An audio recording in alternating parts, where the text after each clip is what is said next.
Bienvenidos una vez más a The Horror Show Podcast. Y sí, como posiblemente bien sabéis y viendo la miniatura del vídeo, volvemos a los vídeos de recomendación. Es decir, vuelve un nuevo capítulo de The Horror Show Podcast. Posiblemente, como ya bien sabéis, el formato se cambió, ahora es uno mensual. Llegó muy justo para subir pero bueno, lo importante es dejarlo subido.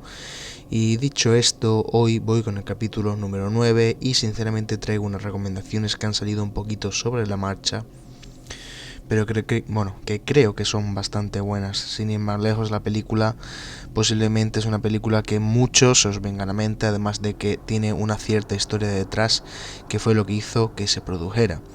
El videojuego es bastante conocido y además es bastante nuevo, y el libro me ha sorprendido incluso a mí, ya que era una apuesta a la que no le tenía mucha fe y me acabó sorprendiendo. Sin más dilación y como siempre digo, vamos a comenzar el vídeo y poco más que deciros, vamos con el capítulo número 9 de The Horror Show Podcast titulado Cuando se apagan las luces. Bien, y comenzamos con el podcast. Como podéis haber visto, no he dicho ni el nombre de la película, ni del libro, ni del videojuego, ni mi clásico y el colofón final con la experiencia paranormal. Bien, posiblemente no, si seguís viendo el vídeo cronológicamente vais a ver la película, el relato y sobre todo, vais a ver todo. Dicho esto, comienzo el podcast, el capítulo, con la película. La película que he escogido para hoy es Lights Out, o traducida al español, Cuando se apagan las luces. Posiblemente esta película muchos la conozcáis, ya que su director, antes de poder producirla, dirigió un pequeño corto que posiblemente muchos hayáis visto en YouTube. No voy a deciros qué corto es, porque poco a poco, según hable de la película, seguramente os venga un pequeño flash y sepáis de qué os hablo. Dicho esto, la película, escrita y dirigida por David Sandberg, tuvo su estreno el 22 de julio de 2016. A pesar de ser un poco predecible por el simple análisis del nombre de la película, esta dio mucho que hablar porque sorprendió al público con el buen manejo de la historia y de los sustos a lo largo de la película. Si bien es cierto, la oscuridad produce el miedo gigante de no saber qué tenemos frente a nosotros. Además, se vuelve todavía peor al confirmar que hay algo que vive en la oscuridad y que está esperando que el sol se oculte y que las luces se apaguen para poder salir. La sinopsis de esta película es bastante simple y dice así: Rebecca pensaba que al marcharse de casa los terrores nocturnos habían desaparecido de su vida, pero cuando su hermano pequeño comienza a experimentar aquello por lo que ella pasó, sabe que la criatura que la atormentaba por las noches ha vuelto para hacer de su vida un infierno. Bien, esta película, sinceramente, es una película que recomiendo a todo fan del terror cliché. ¿Por qué digo del terror cliché? Porque a pesar de tener una buena idea de película, unos buenos efectos especiales y sobre todo una buena historia, cae en los clichés típicos del cine de terror, de esos giros de cámara en los que sabes que te vas a encontrar un scream, y abusa mucho de ello. Sin embargo, es una película muy decente para ver, te saca de una tarde donde quieres ver algo de terror, del clásico, del de toda la vida, del que sabes que cuando haga el cuarto giro de cámara te vas a encontrar algo que te asuste o que mínimamente pues te haga dar un pequeño salto de la silla. No es la gran película, no es la mejor película de terror que vais a ver en vuestra vida, pero sin embargo sí merece una ojeada, sí merece la pena verla, a pesar de que la historia no se desarrolla como yo creo que debería para atraer más al personal. Si es verdad que durante la hora y media que dura, hora y media, hora y 40, te mantiene pegado al televisor durante todo el tiempo. No es una película que decaiga, sino que mantiene un ritmo bastante constante, tanto en sustos, tanto en la intriga que te va generando, y la verdad está bastante bien. Dado mi pequeño análisis, lo que voy a producir ahora a deciros son 10 datos que posiblemente no conozcáis de esta película. Sé que muchas veces el análisis que hago de las películas es más largo, pero cuando lo hago es porque habitualmente no hay ningún tipo de dato que os pueda dar. Como en este caso sí, pues el análisis es un poquito más escueto, pero lo voy a compensar con las cosas que os voy a contar. Dicho esto, la primera cosa es que Lights Out está basada en un corto de terror creado por el mismo Sandberg junto a su esposa Lotta Losten, que se presentó al público en el 2013. Este cortometraje participó en el Bloody Goods Horror Challenge, que premia a los mejores creadores de material de terror, y en ese campeonato David Sandberg ganó como mejor director con el minifilme. La segunda cosa es que la cinta recibió el aporte de un talentoso nombre sumamente conocido en la industria del cine de terror, y es que James Wan, el director del Conjuro, estuvo a cargo de la producción de esta película. La tercera curiosidad que quizá no sabéis es que, a pesar de que el corto en que se basó la película se hizo viral en YouTube, su inicial propaganda fue en la cuenta personal de Vimeo del director. Al día de hoy tiene más de 10 millones de reproducciones. La cuarta curiosidad es que Diana, el personaje monstruoso que tiene vida en la película, fue creado con maquillaje y material prostético. Es decir, no se usó CGI ni ningún tipo de efecto especial. Sinceramente es impresionante que logren algo así sin CGI o sin efectos especiales, dado que a día de hoy en la mayoría de pelis de terror se abusa del CGI para lograr un poquito más de realismo. La quinta curiosidad es que, pasada una semana después de la filmación final en el sótano de la casa, esta se prendió en fuego. El elenco comenzó a recibir llamadas de la gente preguntando por las noticias sobre el incendio y el humo que salía del sótano. La sexta curiosidad era que, como la reciente incursión en largometrajes para David, le resultó muy difícil ganarse la confianza de su equipo respecto a las ideas que tenía.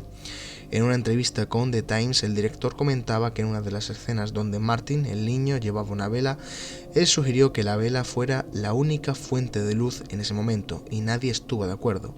Al instante, James Wan llegó al set y expresó que tener la vela como la única fuente de iluminación era una muy buena idea, y entonces todos estuvieron de acuerdo. La séptima curiosidad es que David Sandberg fue el director de Annabelle 2, la creación, cinta producida igualmente por James Wan.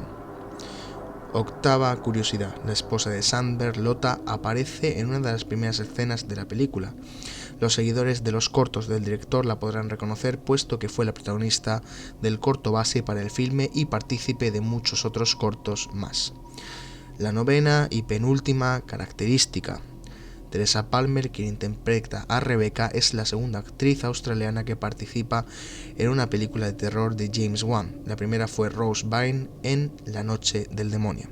Y última curiosidad, y es que se han oído noticias sobre que New Line ya dio el visto bueno para sacar la segunda parte de este proyecto, pero aún no se han dado ningún tipo de detalle sobre el rodaje o el estreno.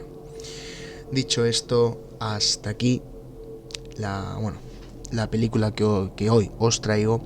Como bien os he dicho, es una película que sinceramente te saca de un apaño, es muy decente. Si no estás acostumbrado al cine de terror, posiblemente vayas a tener algún tipo de sobresalto, y es una película que para el 6 o el 7 cumple muy, pero que muy bien. Dicho esto, doy paso al libro que he escogido para el podcast de hoy. Y bien, dicho esto, el libro que hoy he escogido es A ciegas, de Josh Malerman. Y bien, el libro ha sido sinceramente toda una sorpresa para cerrar con broche de oro las lecturas decentes que he podido tener durante este año.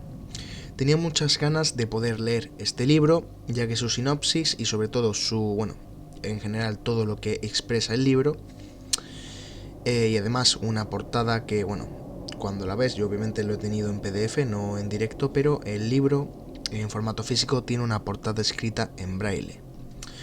Una vez leído el libro, os puedo decir que ha superado todas mis expectativas, ya que me sumergió en una historia caótica y me mantuvo en un suspense totalmente perturbador desde la primera hasta la última página. Y es que el libro narra la siguiente historia. Habla de Mallory, la cual es una mujer que ha vivido durante 4 años encerrada en una casa por la cual no puede colarse ni el mínimo rayo de luz, pues un solo segundo puede acabar con su vida si en algún momento decidiera mirar al exterior, ya que fuera hay unos seres que con solo mirarlos provocarán locura extrema que desemboca en suicidio. Sin embargo, ella no vive sola, sino con 2 niños de 4 años que nacieron en esa misma casa y nunca han visto nada fuera de esas paredes, pues cuando Mallory llegó a ese lugar estaba embarazada. Después de 4 años de encierro, Mallory decide que ha llegado el momento de huir e intentar buscar un lugar mejor, tanto para ella como para los niños. Para este día ha estado entrenando a los niños, de modo que con solo 4 años, estos pequeños tienen el oído más fino que puedas encontrar. Y eso será la clave para la historia, ya que tendrán que hacer el viaje con los ojos vendados y guiarse a través de sus ojos, de sus otros sentidos. Así de escalofriante es esta historia, pues nos encontramos con unos personajes aterrorizados y ni siquiera saben a qué temen. Solo saben que nadie puede hablar de esos seres, pues aquel que los ha visto no ha vivido para contarlo. Es necesario salir a la calle, pues todo se termina agotando, como el agua, la comida, pero te tienes que enfrentar al mundo totalmente a ciegas. No puedes arriesgarte ni un segundo a abrir los ojos, pues con un solo segundo podrías estar completamente sentenciado. Es una historia que contagia paranoia y angustia extrema en el lector, no saber a qué le tienes miedo, a ver que todo el mundo va muriendo y que necesitan salir a la calle a por cosas tan básicas como agua o comida. Es una completa agonía. Como lector eres incapaz de encontrar una solución al problema porque parece estar exterminando a la raza humana. Necesitas saber qué hay fuera, qué está provocando esa locura, y la forma tan especial del autor de ir dando la información de manera desordenada y con cuentagotas provoca que no puedas parar de leer. Los personajes están perfectamente perfilados, pero sobre todo voy a hablaros de Mallory, la protagonista. Nos encontramos con una mujer que en 4 años ha evolucionado muchísimo, gracias a la forma de narrar del autor, de la cual hablaremos un poquito después. Iremos viendo cómo nuestra protagonista pasa de ser una joven normal y con problemas de lo más corrientes, a una mujer criando a 2 niños sin poder salir de una casa sin ponerse una venda en los ojos. No recuerda cómo es el mundo exterior, pues desde que abandonó su casa hace 4 años aún no ha podido mirar más allá de esas paredes, pero ha llegado el momento de intentar salir de ahí e intentar llevar a los niños a un lugar mejor. Esta decisión la afrontará con mucha entereza y sobre todo no permitirá que nada la frene. Además, también veremos la fortaleza y disciplina con la que ha podido educar a los niños pese a las circunstancias, pues le enseña a desarrollar su oído hasta unos límites alucinantes. Además de ello dependerá su supervivencia, que en más de una ocasión llegas a olvidar lo pequeños que son. Como personajes secundarios destacaría a Tom, quien se convierte en una especie de inspiración y punto de apoyo para Mallory, pues desde el primer momento que se cruzan surge entre ellos un tipo de conexión especial que les hace entenderse perfectamente. También destacaría a Gary, pero no con el mismo cariño que a Tom, sino todo lo contrario. Gary es un personaje del cual desconfías en un principio y no sabes los motivos que alimentan esa desconfianza. La pluma de Josh Malerman es diferente a todo lo que he leído hasta el momento. Es una novela sencilla, concisa y muy ligera. Alterna presente y pasado, y así consigue enseñarnos hacia dónde va nuestra protagonista y cómo llegó a esa situación de una forma magistral. La narración está hecha en tercera persona y no necesita de adornos ni extensas descripciones para recrearnos ese caótico mundo, pues si algo me ha gustado son sus breves frases y la forma tan directa y sin censura con la que nos narra los sucesos. Al final tuvo un toque especial, realmente me sorprendió, pero también es algo que me pregunté en más de una ocasión. Siento contároslo todo esto de una manera tan enigmática, pero no quiero hacer ningún tipo de spoiler. Aunque me dejó un buen sabor de boca, me gustaría que el autor se plantease el crear una segunda parte, ya que para mí al final del libro quedan varias dudas en el aire. Y en conclusión, el libro A Ciegas nos sumerge en una historia tan caótica como perturbadora, donde la angustia se apodera del lector, creándole ansiedad por llegar hasta el final. Con una narración que alterna entre pasado y presente, una protagonista con una fuerza de voluntad admirable y unos seres sin descripción posible, te sumergirás en un mundo donde la única forma que hay de sobrevivir es cerrar los ojos y no abrirlos, pase lo que pase. Así que chicos, espero que leáis el libro. A mí sinceramente me flipó, fue una sorpresa muy grata, ya que bueno, creo que tiene una adaptación en Netflix, pero yo preferí primero verme el libro, más adelante me veré la adaptación, y sinceramente el libro es tremendo. Si la película logra plasmar un 20% de lo que tiene el libro, es buena. El libro es tremendo, sinceramente me impresiona que Josh Malerman, de lo poco que he leído de él, no tenga más reconocimiento que este libro. O sea, no me he leído nada más de él, pero viendo esto posiblemente tendrá cosas que me gusten bastante también. Dicho esto, acabando ya con el libro, paso al videojuego que he escogido para el podcast de hoy. Y bien, el videojuego que he escogido para el podcast de hoy es nada más y nada menos que Visage.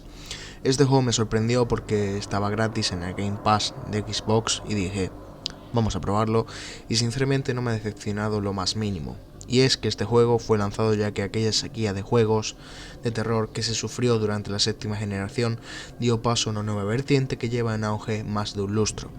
Sad Square Studio, un equipo independiente afincado en Quebec, Canadá, fue uno de los muchos sueños que salieron de esa renovada oleada. Visage fue el título con el que se presentaron allá por 2015, cuando una satisfactoria campaña de Kickstarter dio comienzo al desarrollo de su proyecto, inspirado por referentes como Silent Hill 4, Phantasmagoria, Amnesia, The Dark Descent o PT, el cual quizás el que más comparativas le ha ganado. Tras 5 largos años de desarrollo, 2 de ellos en Early Access, por fin, se pudo llegar a jugar. Visage nos sitúa en la década de los 80, en una casa de la moda del estilo americano que ha visto numerosos inquilinos pasar por sus paredes a lo largo de un siglo. Dwayne Anderson es el personaje que encarnamos desde la vista en primera persona, un hombre que irá reviviendo los siniestros recuerdos de la casa a través de objetos que abren los distintos capítulos del juego. El orden en el que juguemos los capítulos queda totalmente a nuestro juicio, por lo que una de sus principales virtudes se encuentra en la posibilidad de elegir el orden de ruta en cada partida, además de acceder a 2 finales distintos. Lo primero que salta a la vista es su excelente apartado visual, todo un prodigio fotorrealista que nos hace pensar constantemente que estamos jugando a una gran producción. El nivel de detalle de la casa es enfermizo, una de las marcas heredadas del famoso teaser jugable de Kojima, solo que aquí en una proporción mucho mayor, dado que tenemos 4 plantas contando con sótano y desván, por la que nos podemos llegar incluso a perder explorando. Todo está bien decorado para que cada estancia sea reconocible y nos aporte información acerca de los que vivieron allí y de las épocas por las que ha ido pasando, dado que la casa se irá transformando en función de lo que ella nos quiera contar. La iluminación también es uno de los puntos clave y está muy pero que muy trabajada, creando una ambientación magnífica que se mezclará con las mecánicas de juego. Será de una constante tener que encender luces que se apagan o apagar aparatos que se encienden. La luz está tratada del mismo modo que en los juegos de Frictional Games, así que permanecer en la oscuridad nos hará perder cordura. Para combatir eso contamos con 3 tipos de consumibles que nos ayudarán a mantener a raya: encendedores, velas y bombillas. Bien, claro que también los eventos paranormales no siempre nos dejarán usar este tipo de cosas y nos obligarán a atravesar la más absoluta negrura, pero disponemos de botes de pastillas que restablecen la cordura y reducen las visiones. Esas son algunas de las mecánicas básicas mientras que estamos en la casa, pero cada capítulo funciona de una manera muy diferente. Pero a ver, no solamente es todo lo que el juego representa, aparte de tener como 3.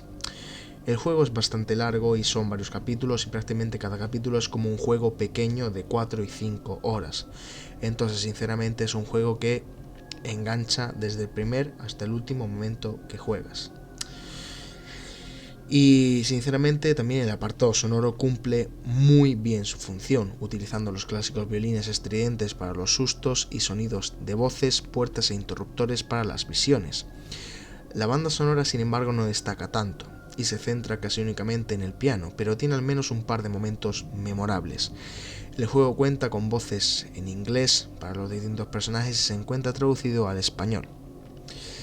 Bien, como ya bien he dicho, acabar el juego nos puede llevar una media de 16 horas, lo cual es bastante generoso para tratarse de un juego de terror.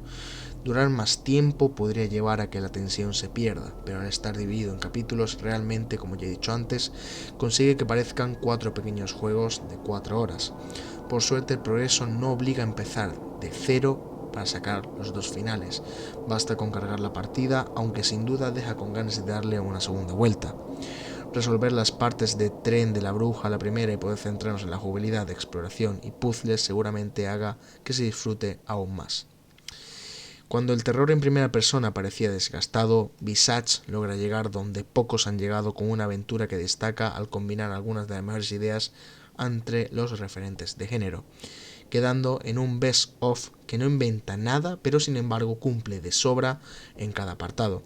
Sus mecánicas, como bien he dicho, son muy entretenidas y rara vez harán que nos cansemos de jugar, como si suele ocurrir cuando los juegos de terror se basan solo en leer documentos y avanzar hacia adelante. Su ambientación, ya lo he dicho, es tremenda y su variedad de situaciones lo convierten en una aventura equilibrada y rejugable por su libertad de progreso en capítulos. Apenas un par de puntos lo alejan de la excelencia y aunque probablemente todo esto ya no funcione en una secuela, me alegra bastante que después de tantos años de clones al fin un título consiga juntar y recrear las sensaciones de los maestros del survival horror, en especial de aquel que no debe ser nombrado como es Kojima. Dicho esto, espero que juguéis Visage, creo que aún está gratis en el catálogo de Game Pass, así que tiradle, también los podéis descargar en PC, quien tenga un PC potente, y sinceramente creo que no os vais a arrepentir. Yo me lo jugué y es un juego que con auriculares, con una buena atmósfera y jugándolo solo de noche, sinceramente vas a dar más de un salto. Y poco más que deciros. Dicho esto, voy a dar ya colofón al podcast con la experiencia paranormal de hoy. Bien, y dicho esto, vamos a dar final al podcast con la experiencia paranormal de hoy. Como siempre os digo, sinceramente, no gano nada mintiéndoos con esto y todo lo que yo suelo contaros aquí siempre es algo que me haya ocurrido a mí, algo que es a mi punto de ver verídico porque yo lo he vivido. Y si no soy yo, es a gente muy cercana a mí que sé perfectamente que es gente sensitiva y gente que de verdad ha vivido eso. Dicho esto, la experiencia paranormal que hoy os traigo no es mía, es de un amigo. Ese amigo es Juanjo, la persona que habéis visto aquí varias veces en el canal. Y sinceramente, a lo largo de mis cerca de 9 años de amistad con él, sé que esta experiencia perfectamente puede ser real, ya que es una persona que es muy sensitiva y ha vivido más cosas aparte de lo que os voy a contar. Dicho esto, la historia comienza así. Era invierno, mis hermanos no se encontraban en casa y mis padres se habían marchado a cenar. Yo, mientras, estaba sentado en el salón viendo la televisión y había un pequeño mueble delante mía, el cual tenía una puerta que tenía un cristal. Todo esto lo estoy contando cuando tenía 10 años y mi miedo a la oscuridad prácticamente podía decirse que era pánico. Entonces, en ese cristal pude ver la puerta del pasillo de detrás mío, donde se encontraban las habitaciones. En ese momento fue que pude ver cómo la puerta comenzó a cerrarse lentamente, hasta que llegó un punto en el que pegó un portazo, haciendo resonar los cristales una barbaridad. En ese momento entré en pánico y de un salto me levanté del sofá y cogí una linterna para ver qué podía haber ocurrido. Lentamente abrí la puerta del pasillo y con la linterna enfocando al fondo de este vi las habitaciones, pero obviamente ahí no se veía nada. Pero mi subconsciente y sobre todo los escalofríos que tenía me dictaban y me hacían entender que algo estaba ahí conmigo. Después de una hora ya era bastante tarde y no quería seguir en el salón, ya que si mis padres me veían ahí podía llevarme un buen castigo. Así que decidí salir corriendo a la habitación de mi hermano, salté a la cama y me tapé hasta arriba, deseando poder dormir lo antes posible. Sin embargo, después de varios minutos donde me encontraba relativamente calmado, escuché como la puerta del pasillo se abría, lo cual no llegó a preocuparme porque previamente la había dejado cerrada para que no se moviera en lo más mínimo. Sin embargo, todo estaba por comenzar. La puerta comenzó a abrirse haciendo su sonido característico de chirrido rozando contra el suelo. Fue entonces cuando escuché a mi madre decir: «Cariño, ¿estás durmiendo ya?». Yo, súper feliz, pensé en que ya no estaba solo, pero para mi sorpresa era verdad. No estaba solo, y tampoco era mi madre quien estaba hablando, porque a pesar de escuchar a mi madre hablar, no escuché la puerta de la cancela abrirse como suele hacer siempre que mis padres meten el coche dentro de casa. En ese momento fue cuando empecé a saltar, fue cuando no sabía qué hacer, fue cuando mis lágrimas comenzaron a brotar de mis ojos. Escuchaba los pasos que se acercaban a la habitación y pude notar como algo se sentaba a los pies de mi cama. Entonces volví a preguntar, un poco más seria, pero medio riendo: «¿Tienes miedo, cariño? No te preocupes, tu mamá está aquí contigo». No podía aguantar más y comencé a llorar en silencio. Minutos después llegó mi salvación. Eran mis padres abriendo la puerta de la cancela para meter el coche. Fue entonces cuando aquel peso que yacía a los pies de mi cama se levantó. Finalmente entró mi madre a la habitación, preguntándome si estaba dormido. Obviamente no respondí. Entre lágrimas me puse feliz por pensar que no estaba solo en casa de verdad. Días más tarde, en la noche, apenas podía dormir para poder mantenerme alerta lo máximo posible. A día de hoy sigo teniendo miedo a la oscuridad con 21 años, aunque al menos no tengo ese pánico como cuando era niño. Bueno, sinceramente he leído muchas veces esto y de momento me sigue dando los mismos escalofríos, se me sigue poniendo el vello de punta al leerlo, porque siendo él me imagino perfectamente que esto le ha ocurrido de verdad. Y sinceramente yo no sé cómo reaccionaría a algo así. Pero bueno, las cosas son así y cuando te ocurre algo así tienes dos opciones: o ignorarlo y hacer como que no existe, o tratar de buscarle una explicación. Poco más que deciros, espero que os haya gustado la experiencia paranormal, espero que os hayan gustado las recomendaciones, espero que os haya gustado el vídeo y poco más que añadir. Posiblemente dentro de un par de días o de una semana tengáis otro vídeo en el canal que será un especial, y en este caso creo que va a ser un especial bastante controvertido como lo fue el caso Alcácer, pero no voy a decir más. Y hasta aquí el vídeo. Como siempre, The Horror Show Podcast se despide, pero siempre diciendo lo mismo: revisad muy bien cada pequeño rincón de vuestro cuarto, ya que puede ser que cuando os vayáis a dormir y apaguéis las luces, alguien os vigile. Esto ha sido todo y nos vemos en el próximo vídeo.